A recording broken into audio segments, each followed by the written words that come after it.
شهر رمضان الذي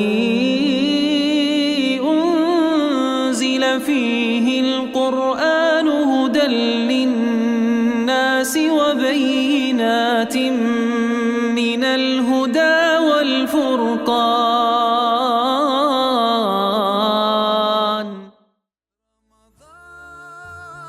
رمضان رمضان يا حبيب رمضان رمضان ليتك دوما رب العالمين والعاقبة للمتقين والصلاة والسلام على رسولنا محمد وعلى آله وأصحابه أجمعين أما بعد Rabbim o'qigan namozimizni, tutgan ro'zimizni dargohida maqbul aylab, oxirgi 10 kunlikda inshaalloh Qadr kechisini idrok qilishlikni hammamizga ham Rabbim nasib aylasin inshaalloh.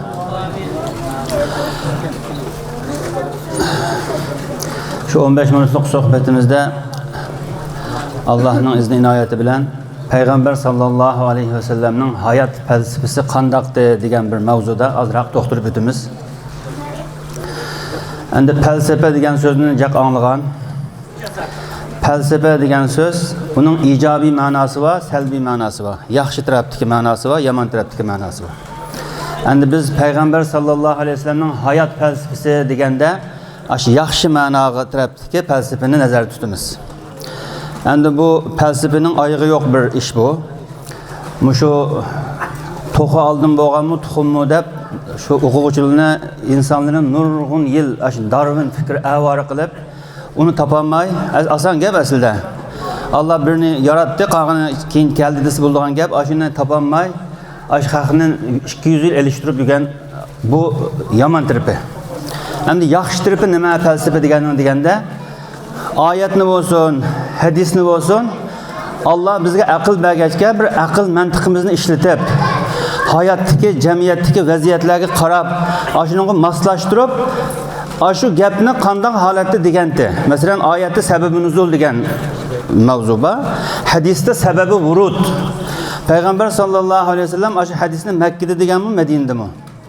Qanday holatda degan, urush holatidami yo tinchlik holatidami? Buni shuni bilmay turib, hadisning mohiyatiga tegi yetila olmaydi. Shuning uchun bir oyatni yoki bir hadisni to'liq obdan tushunish uchun shu siyosiy jarayonni, ijtimoiy jarayonni Rasululloh sallallohu alayhi vasallamning sahobalari bilan shu gapni qilayotgan vaqtda qanday vaziyat edi, shuni bilmay turib desak, gap to'g'ri bo'lsa, tegida xatolik chiqib ketgan gap. Shuning uchun Payg'ambar sallallohu alayhi vasallamning hayot falsafasi qandoqdi deganda, yaxshi ma'noda hammasi aqlga, mantiqqa mos ravishda edi.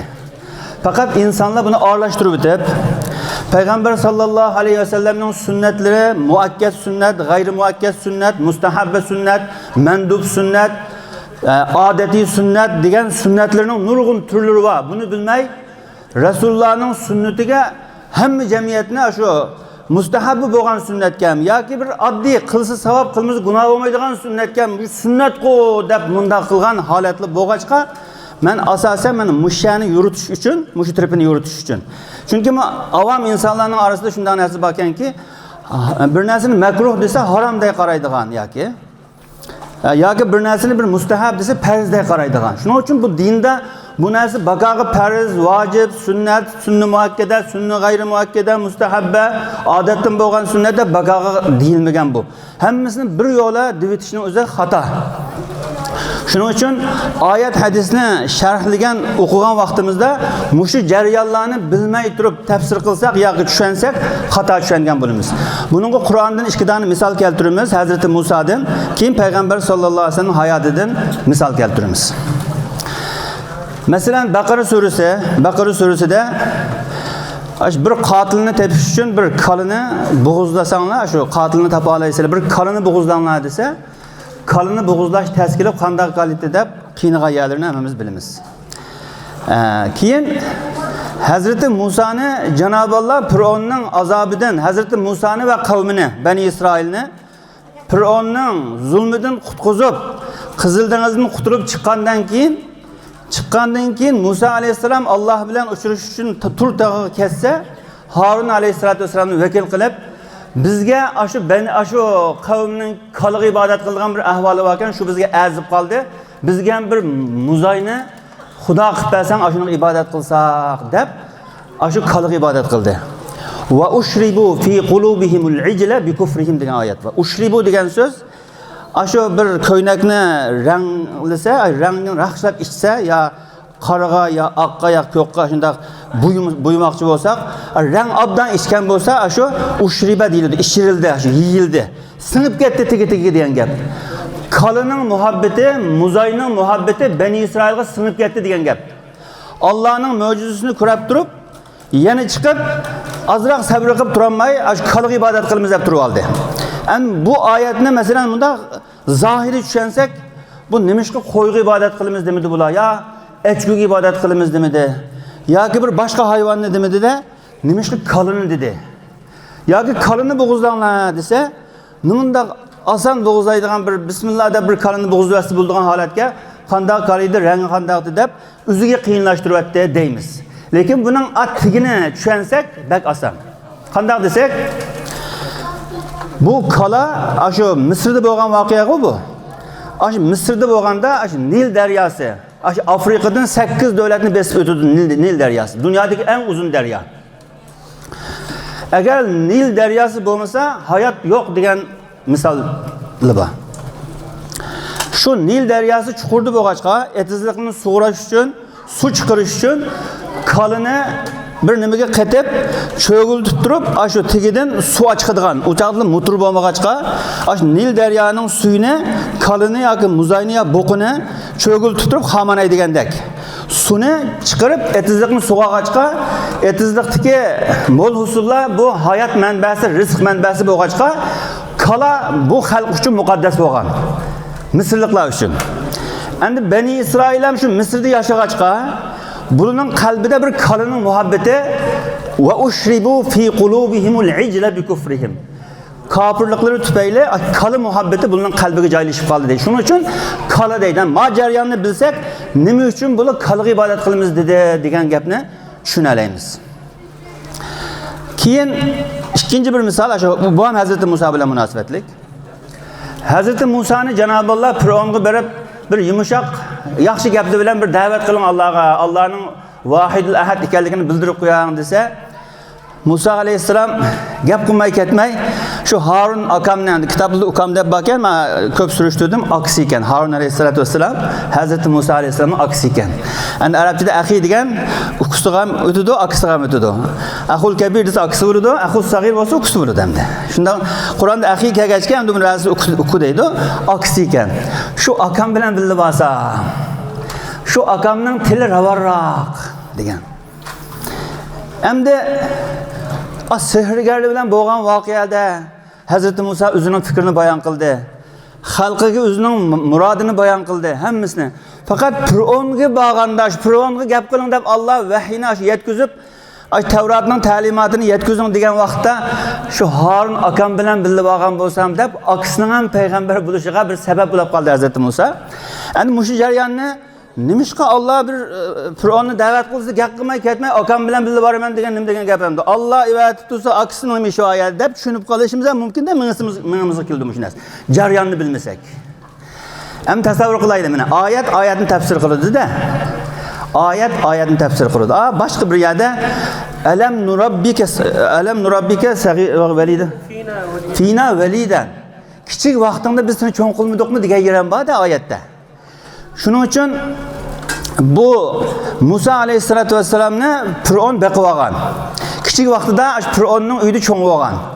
Fir'avn Musa alayhisolamning dinida bo'lmay xudolik da'vat qilgan, kofir bo'lgan bo'lsa, lekin Musa alayhisalom uchun Fir'avn o'zining dadasida bo'lib qolganda, dadam demasam Fir'avn uchun u bolasi bo'lgandi.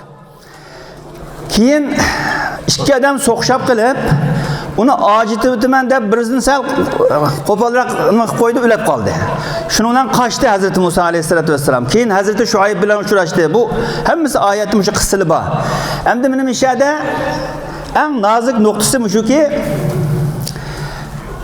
nima uchun Harun bilan birga boramiz dedi desamda, jarayon shu ekanki, Musa alayhisolatu vassalam berib da'vat qilsa, birinchisi xuddi bola dadasiga nasihat qilsa, ash bolaning gapi haq bo'lsa ham dadalik g'ururi bor-ku buningda. Kibr demasa ekan. Tunigan taqa yo'gab bishibdi ta'bitib, Alloh yetib cho'ng qilsam, menga nasihat qildigan bo'lib qoldingmi deb og'izi demisam, haq gapni dedi deb aqlidan, xayolidan shu narsa o'tadi insonmizda biz. Shuning uchun Fir'avnning qasrisida Hazrati Musa cho'ng bo'ldi, lekin Hazrati Harun yerda cho'ng bo'lmadi. Cho'ng bo'lmag'achqa Hazrati Harun nasihat qilsa, uning nasihati bolasi dadasiga nasihat qilgandek emas, boshqacha nasihat bo'lib, u fasohatliroq chiqishini deydi tafsirda bor shu gaplar. Ikkinchisi, endi sen qotil bo'lganding deb Hazrati Musa alayhisolatu vasallamga yana boshqa kashilni terimisin deb akam bilan birga borgan bo'lsak deb Hazrati Harun alayhisolatu vasallam bilan birga Fir'avnni da'vat qilishga berishdi. Demak ki bu ikki oyatni nima uchun akasi bilan birga bordi deganni tushunishlik uchun shu jarayonlarni bilsak, buni yaxshi tushunamiz. Endi Payg'ambar sallallohu alayhi vasallamning hayot falsafasi qandaqdir degan mavzu. Payg'ambar sallallohu alayhi vasallamga Qur'on nozil bo'ldi. Va bu Qur'onning ismi, Qur'onni nozil qilgan farishtaning ismi Ruh dedi. Tanazzalul malaikatu var ruh. Qur'onda Jibril degan ism bor. İsrafil degan ism ham bor. Malaikalarning ismi bor. Nima uchun? Shu Qur'onni nozil qildi degan yerda tanazzalul malaikatu var ruh desa, malaika va ruh Jibril. Nima uchun Jibril demay ruh dedi desa? Chunki Qur'on insonlarni tiriltiradigan, ruhini tetik qiladigan oyat bo'lg'achqa, shu oyatni Tavrotni ham, Injilni ham, Qur'onni ham Jibril olib kelganligi uchun, bu vahiyni olib kelgan payg'ambar bo'lganligi uchun buning ismi ruh deyildi. İnsanning ruhiga xitob qiladi Qur'on. Payg'ambar sallallohu alayhi vasallamning sunnatlari ham insonning ruhiga xitob qiladi. Shuning uchun Payg'ambar sallallohu alayhi vasallamning payg'ambar bo'lib evatilishidagi maqsad, asosiy maqsad insonlarning hidoyati. İnsanlarni to'g'ri yo'lga yetaklash, insonlarni hidoyat qilish Payg'ambar sallallohu alayhi vasallamning asosiy payg'ambar qilib evatilishidagi Janob Allohning maqsadi shu. Qur'oni Karimda tarix bor, jo'g'rofiya bor, balog'at, fasohat bor, qofiyaga tushadigan so'zlar bor. Hamma ilmning tarmoqlari Qur'onda bor, lekin Qur'on bir tarix kitobi emas. Bir fizika kitobi emas, yoki bir astronomiya kitobi emas, yoki bir matematik kitobi emas. Qur'onning birla ismi bor, u nima? Hidoyat kitobi. Qur'on hidoyat kitob. Buning uchun bu Qur'ondan tarixchilar o'zining yo'lini topadi, doktorlar o'zining yo'lini topadi va payg'ambar sallallohu alayhi vasallamga oxir zamon payg'ambariga va oxirgi eng muqaddas ulug' kitob nozil bo'lganninki asosiy maqsadi nima deganda insonlarni to'g'ri yo'lga, sirat-i mustaqimga yetaklash masalasi. Payg'ambar sallallohu alayhi vasallamning hayotiga qaraydigan bo'lsak, bizga bir yashab bo'lmaydigan tas, bak mushaqqatli bir hayotni tashlab ketmadi. Bizga qulay, oson bir hayotni tashlab ketdi. Payg'ambar sallallohu alayhi vasallam ham ishni nihoyat oson hal qiladi. Unda test bizga o'xshab bosh qotirib qanday qilsak bo'ladi deb oson hal bo'lgan ishni maslahatlashib 3 soat maslahatlashib yarim soat hal bo'lgan ishni Payg'ambar sallallohu alayhi vasallam unda ish yo'q. Ash joyida, issig'ida hal qildigan. Masalan bir rivoyatda bor, Safiya onamizmi nima shikoyat qilib, meni bo'yi qisqa dedi deb, endi Oysha onamizmi shuni ayollar orasida bo'lgan gap dedi desa, Payg'ambar sallallohu alayhi vasallam uni nihoyat oson yo'l bilan hal qilib, sizdan men oxir zamon payg'ambari Muhammad sallallohu alayhi vasallamning jufti haloli, Hazrati Musa alayhisolatu vasallamning qavmi deb, shu uni ahli kitob deb sal yo bo'yi qisqa dedi, ahli kitob dedi degan so'zlarga nihoyat oson, uning qalbini ham ranjitmaydigan, Oysha onamizning ham qalbini ranjitmaydigan so'zlar bilan shu ishni hal qilgan. Uhud urushida, Uhud jangida shu o'qchilar to'pisi degan to'pida ular shu to'pidan tushmanglar desa pastga tushdi. İjtihadiy xato bilan tushdi. Bu munofiqlik bilan yoki bir xoinlik bilan tushmadi. Endi urush tugidi, g'olib bo'ldik-ku degan bir ijtihodiy xato bilan pastga tushdi va boshda g'olib bo'ldi, oxirida Uhudda mag'lub bo'lishga shu o'qchilar to'pisidagilarning pastga tushishi musulmonlarning mag'lub bo'lishiga sabab bo'ldi. Lekin tarix kitobiga qaraydigan bo'lsak, biror joyda ham payg'ambar sallallohu alayhi vasallam shu o'qchilar to'pisidan tushganlarni tanqidlab yomonligan yeri yo'q. qilgan ishi xatoda. Lekin nimaga tushding bu yoqqa? Pastga. Bizning mag'lub bo'lishimizga sen sabab bo'lding deb tanqid qilaversa bu ish hal bo'lmaydi ekan. Hal bo'lishning yo'li nima desa, u ishni unutib o'tib ketgan narsa bo'lg'achqa. Men yangidan daftarni ochib, olg'a qarab maqmasa, oxidagi kon daftarini ochsa, ish tag'inbak murakkablashib ketadi ekan. Shuning uchun bir tijoratchi bo'lsa, bir odam tijoratchi burun hamda hozir kompyuterda yozadigan ishlar bor, burun kon daftarga yozadigan ish bor hamda. Shu muflis bo'lgan tijoratchi deydi. Ziyon qilmay, foydasi obdan mengab bunda qarasa yo'njoqi tom bo'lgan tijoratchi unda nozuk yerini hisoblab ketmaydi. Qachonki tijoratchi sal pullarni to'lanmay, sal maldan foyda qildimmi, ziyon qildimmi bilinmay qolganda daftarni ochib, kon daftarni yozganyalim o'qiy olmay, matlab, yo'g'intadigan narsani kurab o'qiydi yani. Qachon ziyon tortgan vaqtda shunda qiladi. Foyda olgan vaqtda uning qaramay daftarni etib kerak bo'lsa pastga. Chunki natija o'rtada-da. Shuning uchun konu zamanning ishini davrib bir odamning bir xatoligini yuziga seliversak oldiga olmaydi ekanmiz. Men hamda bizda umuman jamiyatda shu narsa borki, hamda Turkiyadan, bizning vatandan, umuman musulmon dunyosida insoniyatda bor bu narsaki, bir odamdan bir xatoni topib olsa, shu oltin tepiradigan tog'dan oltin topib olgandek buning xatosini topib oldim deb, shuni davrib yuziga savirib, shuni xijolat qilib, shu odamni ming pushaymon qildirib, keyin shu tanqid qilgan odamning kuzdan bir ko'misi ekan deb hal qilinadigan ishlar hal qilinmay bunda qolib ketadigan ishlar bor ekan. Shuning uchun Hazrati Yusuf alayhisolatu vasallam ham o'zini quduqqa aytayotgan aqllariga nima dedi? La tasriba alaykumul yawm yaghfirullohu lakum. La tasriba alaykumul yawm degani o'tgan xatoliklarni yuzingizga selish yo'q degan gap ekan. Masalan bir ishga tuqqan bir-biridan xafulashib qolib, endi bir taraf silay rahim bo'lsin deb pushaymon qilib uyiga ziyoratga bir piyola chayni ichaman deb borsa, borgan vaqtda borgan mehmonning qalbida dak-duk urib qo'rqib turadigan narsa nima ekan desa, shu aramizda buzuqchilik bo'lgan ishni yana yuzimga selib, yana koni daftarni ochib, shu gapni matlami, shu gapni ochmas ekan deb turdi ishida-da. U gapni xuddi bilmagandek, esida yo'q. Çayını içip, tamakını yiyip, bir dua qilishib qo'yib kelsa, silay rahim o'rniga yetadi. Siz falan vaqtda, falan soatda mushunda qilgandingiz, nimishqa shunda qilgan desa, yana ko'ni gap boshlanib, yana hal bo'lmay qo'yib ketib, yana silay rahim buzib ketadigan gap. Bizning oilamizda ham, jamiyatimizda ham xuddi mush ahvollar bor. Payg'ambar sallallohu alayhi vasallamning asosiy vazifasi hidoyat payg'ambari bo'lg'achqa, insonlarni to'g'ri yo'lga yetaklash bo'lg'achqa, Payg'ambar sallallohu alayhi vasallam umirtu an ukhatiban nasa ala qadri uqulihim degan hadislar bor. İnsanlarning aql saviyasiga qarab men xitob qilishga buyurildim degan so'zlari bor. Shuning uchun ba'zi bir insonlarga ya Rasululloh menga bir nasihat qilsangiz desa la takzib, yolg'on gap qilma. Yana birisi kelsa la tag'dab, g'azablanma. Chunki payg'ambar sallallohu alayhi vasallam shu odamning holatidan g'azablanishi tufayli gunoh kirib ketganligini sezdi. Yana birisidan yolg'onchiligi tufaylidan shunda gunoh kirib ketganligini sezganlik uchun bir doktor hamma kasalligiga bir xil dorini yozib bermaydi-ku.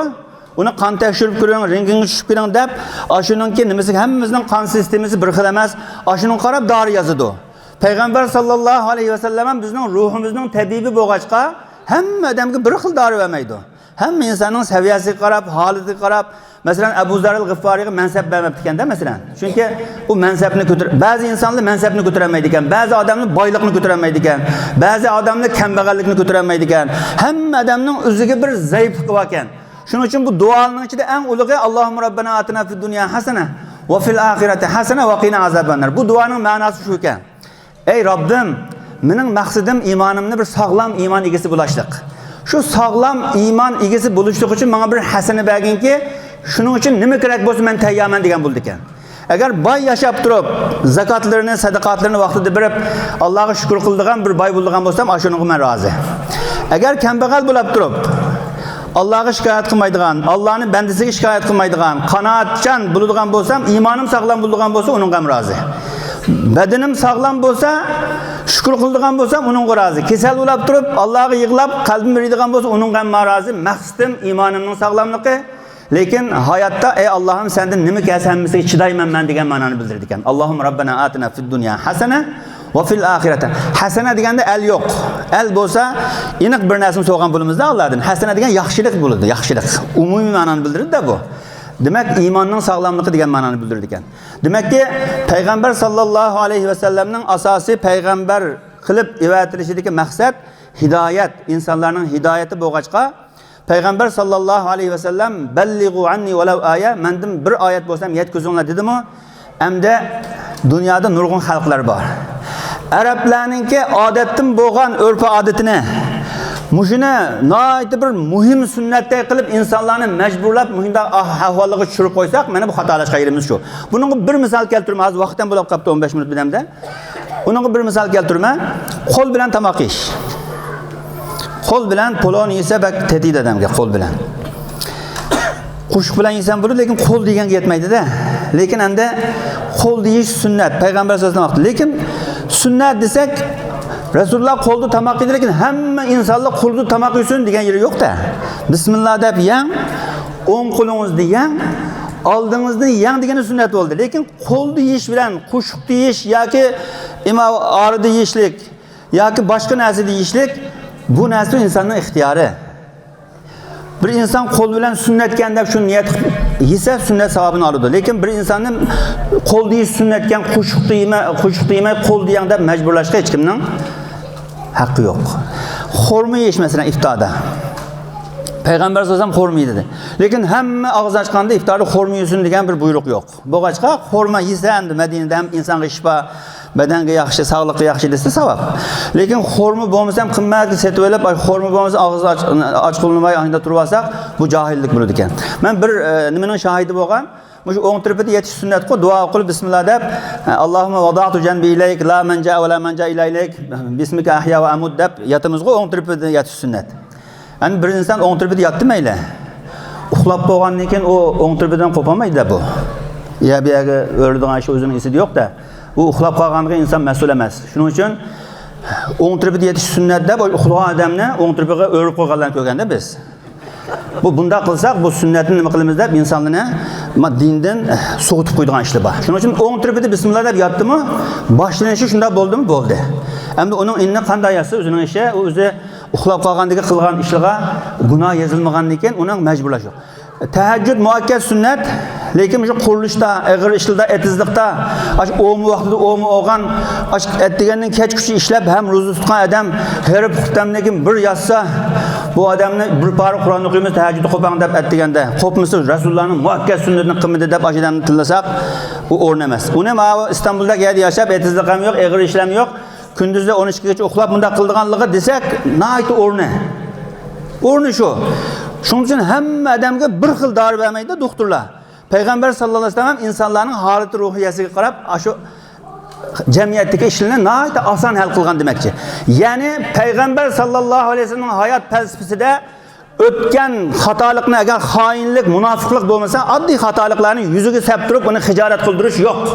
Bunda qilsak olg'a bormaymiz. Damollamning xatosini surishtirsak, damollamning ham inson xatosi bo'lishi mumkin. Boshqa insonlar ham xatolik bo'lishi mumkin. Lekin xiyonat, munofiqlik bo'lmasa, qolgan xatolarni kechirib o'tish degan narsa bizda bag'rimiz kenglik bo'lsa, hamma ish hal bo'ladi ekan. Shuning uchun amaliy ibodatlarning ichida eng ulug' namoz deymiz-da, vaqtida o'qilgan namoz. Payg'ambar eng afzal ibodat nima deganda vaqtida o'qilgan namoz deyildi. Lekin Qur'oni Karimda boshqa bir oyatda astag'firullah. Innalloha ya'muru bil adl wal ihsani wa ita'i zil qurba wa yanha 'anil fahsha'i wal munkari wal baghi ya'izukum la'allakum tazakkarun oyatida birinchisi nima keldi? Innalloha ya'muru bil adl dedi. Har jumada o'qidim shu oyatni. Adolatga buyurdi Alloh dedi. Keyin nahiy qildigan narsalar keyin keldi. Birinchi o'rinda adolat keldi. Endi namoz ulug'ligi nima bo'ldi bu oyatda desak, namoz bizning shaxsiy ibodatimiz. Alloh bilan bo'lgan ibodatlarning ichidagi eng ulug'i shu. Lekin adolat degan bu oiladagi adolat, jamiyatdagi adolat, davlatdagi adolat, xalqarodagi adolat deganda bu adolat. Endi namozni vaqtida o'qib, tahajjudni o'qib, hamma istig'for, tavba istig'forini yaxshi deb atdiganda o'qiydigan, azkorni o'qib, kechqurun o'qiydiganni o'qib, lekin oilamizda ayolimizga zulm qilib, nohaqchilik qilsak, Allohning ya'muru bil adl degan oyatiga zid ish qilgan bo'lamdiq, bo'lmamdiq. Men Uyg'urchada bir gap bor-ku, opinandan qilxillab, ho'papni yundimay yeydigan degan gap bor. Mushunda bir narsada tövbe estağfurullah deb bitib, lekin uyga kelganda zolim. Qo'shnisi bilan chiqishammagan. Bir yerda bir maslahat qilib bir ishni hal qilay deb to'rt odamning akasi baqir-chaqir qilib boshida o'zining manfaatini ko'zlab, boshida ishni hal qilmay, bu turkchilik gap bor, yo'qisha suriyor degan. Bir narsani to'piga ochiqman deb, pastga tushadigan narsani oson hal qiladigan narsada, bu safarga chiqqanda jaqsizlik ekan bu narsalar. Qandoq tomoq yeymiz deb yarim soat tortishdi ekan. Qandoq tomoq yeymiz? Endi safarda bo'lgandan keyin qo'saq to'ysi bo'ldi-da. Uni 10 saat tartışıp, bir yerga tartışıp, bir-biri bilan xafa bo'lishib, men yemaydigan narsaga majburlab akirdi deb bundaq qilishning o'zi. Shuning uchun biz mehmonga borgan vaqtda uyda tomoqning tuzi kam bo'libdi, tuzi ko'p bo'libdi, unda bo'lib deb deymiz rohat.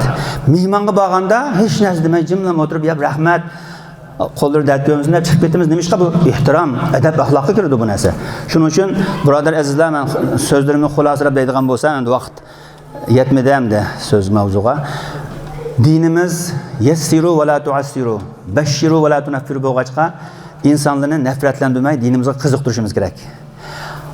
Oilamizda adil bo'lsak, jamiyatimizda adil bo'lsak, insonlar ichida adil bo'lsak, adolatli bo'lsak, dinning asosiy ruknini tiklagan bo'lamiz.